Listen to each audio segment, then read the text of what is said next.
Maurice piers. இவர் டெக்சாஸ்ல இருக்கிற பீஸா hut ரெஸ்டாரண்டோட manager. October 24, 1988 காலையில 10 மணிக்கு இவர் கடையை யாரோ கொள்ளையடிக்கிற மாதிரி ஒரு கனவு வருது. அதை பார்த்து பயந்து போய் எந்திரிச்சு உடனே கடைக்கு கால் பண்றாரு. எப்பவும் காலையில அசிஸ்டன்ட் மேனேஜர் வந்து சீக்கிரமே ஒர்க்கை ஸ்டார்ட் பண்ணிடுவாங்க. ஸோ அவங்க போன் எடுக்கணும், பட் எடுக்கல. இவருக்கு மனசு கேட்காம நேரில் போய் பார்த்துருவோம்னு கடைக்கு கிளம்புறாரு. அங்க போனா டோர் ஓப்பன் ஆகிருக்கு. கடையை அஃபிஷியலா ஓப்பன் பண்றதுக்கு முன்னாடி கதவை திறந்து வைக்க கூடாது. ஸோ லாக் பண்ணிட்டு உள்ள ஒர்க் பண்ணுவாங்க. பட் இங்க திறந்துருக்கு. உள்ள போய் பார்க்கும்போது கடை ஃபுல்லா தண்ணியா இருக்கு. ஒரு 2-3 சென்டிமீட்டருக்கு தண்ணி கெட்டி கிடக்குது. அண்ட் கண்டினியூஸா தண்ணி வந்துகிட்டே இருக்கு. ஸோ தண்ணி வர டைரக்ஷனை ஃபாலோ பண்ணி போறாரு. அது மென்ஸ் ரூம் டாய்லெட்குள்ள இருந்து வருது. அந்த டோரை ஓப்பன் பண்ணி பார்த்தா இவர் கனவுல கூட நினைச்சு பார்க்க முடியாத ஒன்று அங்கே நடந்திருக்கு. இவங்க அசிஸ்டன்ட் மேனேஜர் நான்சி டிப்ரிஸ் தலையிலே ஷூட் பண்ணி உடம்புல ட்ரெஸ்ஸே இல்லாம பயங்கரமா அடிபட்டு கிடக்குறாங்க. பட் உயிர் இருக்கு. ஸோ உடனே போலீஸ்க்கும் ஆம்புலன்ஸ்க்கும் கால் பண்றாங்க. நான்சி டிப்ரிஸ்ட்டை ஹாஸ்பிட்டல் அட்மிட் பண்ணிட்டு கேஸை இன்வெஸ்டிகேட் பண்றாங்க.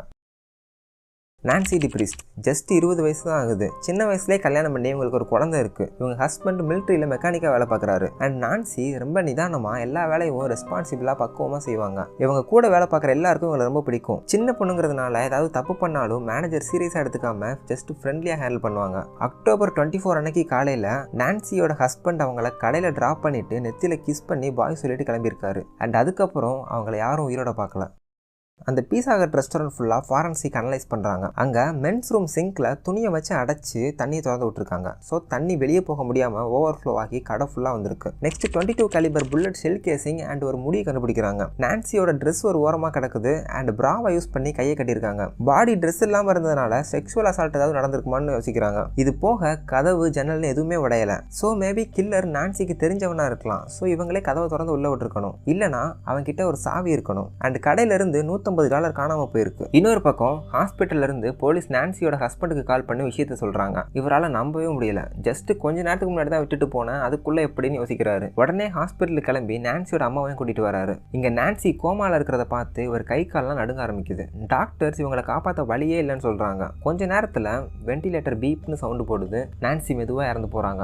இவங்க பாடியை போஸ்ட்மார்ட்டம் பண்ணி பார்க்கும்போது போலீஸ் என்ன சந்தேகப்பட்டாங்களோ அதே மாதிரி செக்ஷுவல் அசால்ட் நடந்திருக்கு. அவங்க உடம்புல இருந்து சீமன் சாம்பிள் எடுத்து டிஎன்ஏ டெஸ்டிங்காக அனுப்புறாங்க. இன்னொரு விஷயம் தெரிஞ்சுக்கணும், 1980ல இப்போ இருக்கிற மாதிரி அட்வான்ஸ்டான டிஎன்ஏ டெக்னாலஜி கிடையாது. ஸோ டிஎன்ஏவை நம்ம ஒரு எவிடன்ஸாவே கன்சிடர் பண்ண முடியாது. இதை பத்தி நான் ஆல்ரெடி ஒரு வீடியோவில் சொல்லியிருப்பேன். பார்க்கலன்னா பாருங்க, லிங்க் டிஸ்கிரிப்ஷன்ல இருக்கும். இப்போ இந்த கேஸை ஹேண்டில் பண்றதுக்கு ஹெக்டர் பெலானோவை அப்பாயிண்ட் பண்றாங்க. இவர் ரூல்ஸ் அண்ட் ரெகுலேஷன் எதையும் மதிக்காம கேஸை க்ளோஸ் பண்றதுக்காக என்ன வேணா பண்ணுவாரு. ஸோ இவர் கேஸ்க்குள்ள வந்த உடனே விக்டிமை ஃபர்ஸ்ட் பார்த்த மேனேஜர் கிட்ட இருந்து இன்வெஸ்டிகேஷன் ஸ்டார்ட் பண்றாரு. இவங்க பீஸா ஹட் ரெஸ்டாரண்ட்ல சில எம்ப்ளாயிஸ்க்கு மட்டும் ஒரு யூனிவர்சல் கீ கொடுப்பாங்க. அதை வச்சு இவங்க பிரான்ச் எந்த கடை வேணா ஓபன் பண்ணலாம். நெக்ஸ்ட் மர்டர் நடந்த டைமை கால்குலேட் பண்றாங்க. காலையில 8:30க்கு நான்சி ஒரு கால் பண்ணி ரெஸ்டாரண்ட்டுக்கு தேவையான பொருட்கள்லாம் ஆர்டர் பண்ணிருக்காங்க. 10 மணிக்கு மேனேஜர் கடைக்கு வந்திருக்காரு. ஸோ கொலை 8:30ல இருந்து 10 மணிக்குள்ள தான் நடந்திருக்கும்னு கன்ஃபார்ம் பண்றாங்க. அண்ட் இதுக்கு முன்னாடியும் நிறைய பீஸா ஹட் ரெஸ்டாரண்ட்ல திருட்டு நடந்திருக்கு. இப்போ மர்டர் வரைக்கும் வந்திருக்கு. ஸோ இவங்க எம்ப்ளாயிஸ் எல்லாரையும் கூப்பிட்டு சந்தேகப்படுற மாதிரி யார் வந்தாலும் நீங்க எதை நோட் பண்ணாலும் அது எவ்வளவு சின்ன விஷயமா இருந்தாலும் போலீஸ்க்கு இன்ஃபார்ம் பண்ணுங்கன்னு சொல்றாங்க. அண்ட் இந்த கடைக்கு வெளியில ஒரு போலீஸை செக்யூரிட்டி அப்பாயிண்ட் பண்றாங்க. நெக்ஸ்ட் இன்வெஸ்டிகேஷனை கிளியர் பண்ணிட்டு இந்த ரெஸ்டாரண்ட் அகைன் ஓபன் பண்றாங்க. இங்கிருந்து 2 வாரம் கழிச்சு 20 வயசு இருக்கக்கூடிய 2 பசங்க காரை கடை முன்னாடி பார்க் பண்ணிட்டு கடையவே பார்த்துட்டு இருக்காங்க. அப்புறம் மெதுவா உள்ள போய் 2 பியர் ஆர்டர் பண்ணி குடிச்சிட்டு உட்காந்து பேச ஆரம்பிக்கிறாங்க. அப்போ இவங்க கான்வர்சேஷன்ல நான்சி டிப்ரிஸ் ஸ்டாண்டிங் நடந்த கொலை பத்தின டாபிக்லாம் உள்ள வருது. இது எல்லாத்தையும் அந்த கடையோட செக்யூரிட்டி நோட் பண்றாரு. ஸோ அவரு இவங்க மேல சந்தேகப்பட்டு கேஷுவலா உள்ள போற மாதிரி போறாரு. அப்போ அவங்களே வாண்டடா இவர்கிட்ட பேசுறாங்க. 2 பேரும் அவங்க பேரு ரிச்சர்ட் அண்ட் கிறிஸ்னு சொல்லி இன்ட்ரோ பண்ணிக்கிட்டு இங்க ஒரு கொலை நடந்துச்சுல்ல, அது இப்போ என்ன ஆச்சு, கொலைகாரனை பிடிச்சாங்களா இல்லையான்னு கேஸ் டீடைல்ஸ்லாம் கேட்கறாங்க. இவர் பேசிக்கான அவுட்லைனை சொல்றாரு. பட் அவங்க போலீஸ் என்ன விசாரிக்கிறாங்க, யாரை விசாரிக்கிறாங்க, இந்த மாதிரி இன்னும் டெப்தா உள்ள போய் கேள்வி கேட்கறாங்க. இவர் சொல்லியும் சொல்லாமையும் பேசி கான்வர்சேஷனை க்ளோஸ் பண்ணிட்டு இங்க நடந்த மொத்த இன்சிடென்ட்டையும் போலீஸ்க்கு இன்ஃபார்ம் பண்றாரு. அவங்க இந்த 2 பேரையும் பிரைம் சஸ்பெக்டா எடுத்து இன்வெஸ்டிகேட் பண்றாங்க. ரிச்சர்ட் டென்சிங்கர் 18 வயசு அண்ட் அவங்க பக்கத்து வீட்டுக்காரன் கிறிஸ்டோபர் ஒச்சாவோ 22 வயசு. 2 பேரும் வேற வேற பீஸா ஹட் ரெஸ்டாரண்ட்ல வேலை பார்க்குறாங்க. ரிச்சர்டோட கேர்ள் ஃப்ரெண்ட் ரிச்சர்ட் வேலை பார்க்குற ரெஸ்டாரண்டோட மேனேஜர். அண்ட் அவங்க கிட்ட ஒரு யூனிவர்சல் கீ இருக்கு. அக்டோபர் 24 அன்னைக்கு ரிச்சர்ட் வேலைக்கு லேட்டா போயிருக்கான். ஸோ அந்த டைம் நீங்க எங்க இருந்தீங்கன்னு கேட்டதுக்கு நான் என் கேர்ள் ஃப்ரெண்ட் வீட்டில் இருந்தேன்னு சொல்றாரு. அண்ட் அவங்க கேர்ள் ஃப்ரெண்டை விசாரிக்கும் போது அக்டோபர் 24 அன்னைக்கு காலையில இவர் என் வீட்டில் தான் இருந்தாரு. முந்தின நாள் வீட்டில் ஒரு பார்ட்டி. ஸோ ஃப்ரெண்ட்ஸ்லாம் வந்தாங்க. நைட் நல்லா குடிச்சிட்டு படுத்து தூங்கிட்டோம். காலையில் எந்திரிக்க முடியல. அதனால தான் நாங்கள் 2 பேருமே வேலைக்கு லேட்டாக லேட்டாக போனோம். பட் நான் எந்திக்கிறதுக்கு முன்னாடியே ரிச்சர்ட் கிளம்பிட்டாருன்னு சொல்கிறாங்க. இவங்க சொல்கிற கதையிலே பெரிய ப்ராப்ளம் இருக்குது. நைட்டு 2 பேரும் குடிச்சிட்டு படுத்திருக்காங்க, ஓகே.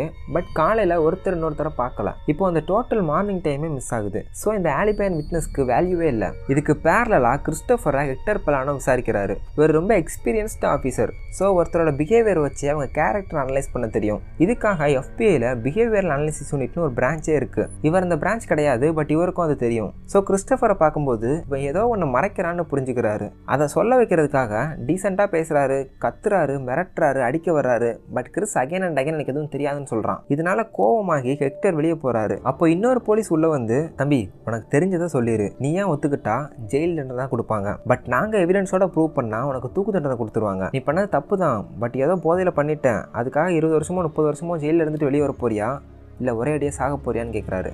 அப்போ தான் ஃபர்ஸ்ட் டைம் கிறிஸ்டோஃபர் முகத்தில் பயம் தெரியுது. நெக்ஸ்ட் ஹெக்டர் உள்ள வந்து ரிச்சர்ட் எல்லாத்தையும் ஒத்துக்கிட்டான். அண்ட் அவனும் கேர்ள் ஃப்ரெண்டும் சேர்ந்து உன்னை ப்ளேம் பண்ண பார்க்குறாங்க. ஸோ உன்னை காப்பாற்றிக்கிறதுக்காக உண்மையை சொல்லுன்னு கேட்குறாரு. இந்த மாதிரி ஒரு 20 மணி நேரம் விசாரிச்சதுக்கப்புறம் ஃபைனலி கிறிஸ்டோஃபர் உண்மையை சொல்கிறான். அக்டோபர் 24 அன்னைக்கு காலையில் அந்த ரெஸ்டாரண்ட்டை கொள்ளையடிக்கலாம்னு பிளான் பண்ணி அந்த கடைக்கு போகிறாங்க. அப்போ நான்சி வெளியே டோரை லாக் பண்ணிட்டு உள்ள ஒர்க் பண்ணிட்டு இருந்திருக்காங்க. ரிச்சர்டோட கேர்ள் ஃப்ரெண்ட் கிட்ட ஒரு யூனிவர்சல் கீ இருந்துச்சுன்னு சொன்னல, அந்த கீயை வச்சு டோரை ஓப்பன் பண்ணி நான்சியை ரிச்சர்ட் கன் பாயிண்ட்ல மிரட்டி இருக்கிற எல்லா காசையும் எடுத்து தர சொல்லியிருக்கான். நெக்ஸ்ட் இவங்களை அப்படியே விட்டுட்டு போனால் கண்டிப்பாக போலீஸ்ட்டை மாட்டிக்குவோம்னு இவங்களை கொலை பண்ணிடலாம்னு நினைக்கிறாங்க. பட் அதுக்கு முன்னாடி 2 பேரும் அந்த பொண்ணை செக்ஷுவலி அபியூஸ் பண்ணுறாங்க. இதெல்லாம் பண்ணிட்டு ஃபைனலி ரிச்சர்ட் என்ன நினைச்சான்னு தெரியல, கன்னை கிறிஸ்டோஃபர் கையில் கொடுத்து ஷூட் பண்ண சொல்கிறான். கிறிஸ்டோஃபர் நான்சி தலையிலே ஷூட் பண்ணுறான். ஸோ இதுதான் நடந்துச்சுன்னு எல்லாத்தையும் போலீஸ் கிட்ட சொல்லி அதை லெட்டராக எழுதி சைன் போட்டு கொடுக்குறான். அந்த லெட்டரை எவிடன்ஸாக வச்சு கிறிஸ்டோஃபரையும் ரிச்சர்டையும் அரெஸ்ட் பண்ணி கோர்ட்டில் ப்ரொடியூஸ் பண்ணுறாங்க. டெக்சாஸோட சட்டப்படி குற்றத்தை ஒத்துக்கிட்டதுனால 2 பேருக்கும் ஆயுள் தண்டனை கொடுக்குறாங்க.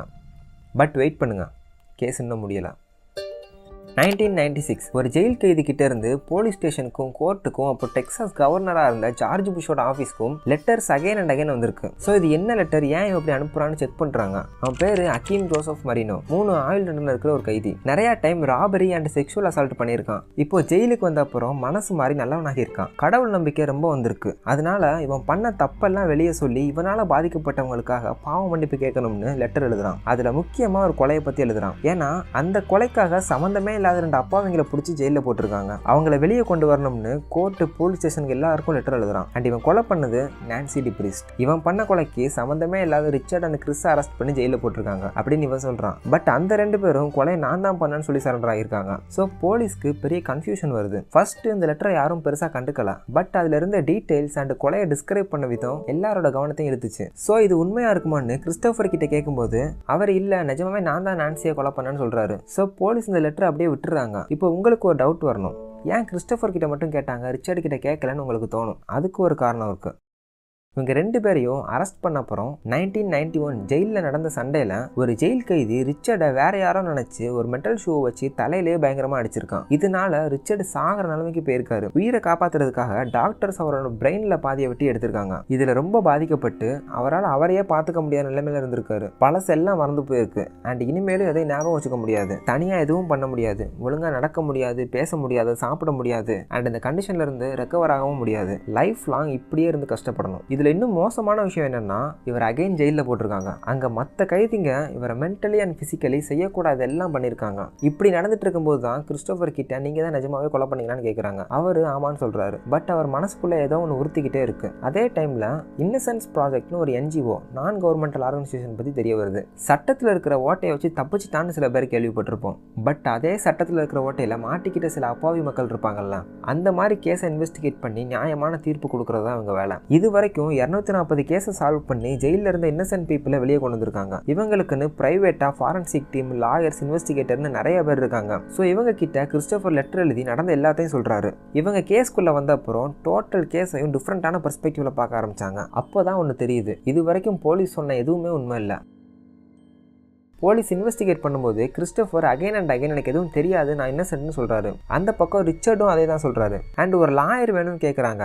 ஆக்சுவலி லாயர் கொடுத்துருக்கணும். பட் அந்த ரெக்வஸ்ட்டை போலீஸ் கண்டுக்கவே இல்லை. நெக்ஸ்ட் இவங்களை பேச வைக்கிறதுக்காக கிறிஸ்டோபர் உண்மையை ஒத்துக்கிட்டான்னு ரிச்சர்டு கிட்டையும், ரிச்சர்டு உண்மையை ஒத்துக்கிட்டான்னு கிறிஸ்டோபர் கிட்டையும் மாற்றி போய் சொல்கிறாங்க. பட் அப்போவும் ரெண்டு பேரும் எனக்கு எதுவும் தெரியாது, நான் என்ன செய்யணும்னு சொல்கிறாங்க. இதுக்கப்புறம் போலீஸ் என்ன நினைச்சாங்கன்னு தெரியல. அவங்களே இதுதான் நடந்துச்சுன்னு ஒரு வாக்குமூலத்தை எழுதி ரெண்டு பேரும் சைன் பண்ண சொல்கிறாங்க. பட் ரெண்டு பேரும் பண்ணவே இல்லை. இதில் ரிச்சர்டை விட கிறிஸ்டோபர் கொஞ்சம் பயந்தவனா இருக்கான்னு அவரை டார்கெட் பண்ணி 20 மணி நேரம் தண்ணி கூட கொடுக்காம உன்னை அப்படி பண்ணிடுவேன் இப்படி பண்ணிடுவேன் மிரட்டி சைன் பண்ண வச்சிருக்காங்க. அன்னைக்கு அவர் பண்ண அந்த ஒரு சைன்னால ரெண்டு பேரையும் பிடிச்சி ஜெயிலில் போடுறாங்க. இப்போ அந்த மொத்த மேட்டரும் வெளியே தெரியுது. கோர்ட்ல கேஸ் அகைன் ரீஓபன் பண்ணி ரெண்டு பேரையும் ரிலீஸ் பண்றாங்க. அண்ட் நான்சியை கொலை பண்ணது அச்சீம் ஜோசப் மரினோன்னு அவனே வாக்குமூலம் கொடுக்குறான். கிரைம் சீன்ல கிடைச்ச டிஎன்ஏவும் இவன் கூட மேட்ச் ஆகுது. அண்ட் வேற ஒரு கேஸ்ல இவனை அரெஸ்ட் பண்ணி நிறைய எவிடன்ஸ் ரெக்கவர் பண்ணிருக்காங்க. அதுல சில பஞ்ச் ஆஃப் கீஸ் இருக்கு. அதுல ஒன்னு பீஸா கட் ரெஸ்டாரண்டோட யூனிவர்சல் கீ. ஸோ ஃபைனலி உண்மையான கொலைகாரனை அரெஸ்ட் பண்ணிட்டு கிறிஸ்டோபர் அண்ட் ரிச்சர்ட் ரிலீஸ் பண்றாங்க. பட் என்னதான் வெளியே வந்தாலும் வாழ்க்கை ஃபுல்லா ரிச்சர்ட் கஷ்டப்பட தான் போறாரு. அண்ட் ரிச்சர்ட் கஷ்டப்படுறதுக்கு நான் தான் காரணங்கிற குற்ற உணர்ச்சியில கிறிஸ்டோபர் கஷ்டப்படுறாரு. பொதுவாக ஒரு கடையில் கொலை நடந்தால் அந்த கடைக்கு வர்ற எல்லாருமே மோஸ்ட்லி அதை பற்றி தான் பேசுவாங்க. பட் அதுக்காக ரெண்டு பேரை பிடிச்சி இப்படி பண்ணியிருக்காங்கன்னு நினைக்கும் போது எப்படி ஃபீல் பண்ணுறதுனே தெரில. இதில் இன்னும் மோசமான விஷயம் என்னென்னா, இவ்வளோ பெரிய தப்பு பண்ண போலீஸ் ஆஃபீஸர்ஸ்க்கு எந்த தண்டனையும் கொடுக்கலாம். சின்ன பெனால்ட்டி, ஃபைன், சஸ்பென்ஷன் எதுவுமே இல்லை. ஜஸ்ட் லைக் தட் அப்படியே விட்டுட்டாங்க. இப்போ என் கண்ணுக்கு அந்த கொலைகாரனை விட இவங்க தான் மோசமான மிருகமாக தெரியுறாங்க. அதுக்காக அவன் பண்ணது கரெக்ட்னு சொல்லலை, ரெண்டுமே ஈக்குவலி ப்ரூட்டல்னு சொல்கிறேன். And that's all. இந்த கேஸை பற்றி என்ன நினைக்கிறீங்க கமெண்ட் பண்ணுங்கள். வீடியோ பிரிஞ்சுன்னு கமெண்ட்டில் சொல்லுங்கள். நிஜமாவே ஒர்த்தாக இருந்தால் சப்ஸ்கிரைப் பண்ணுங்கள், ஃப்ரெண்ட்ஸுக்கெல்லாம் ஷேர் பண்ணுங்கள். தேங்க்யூ.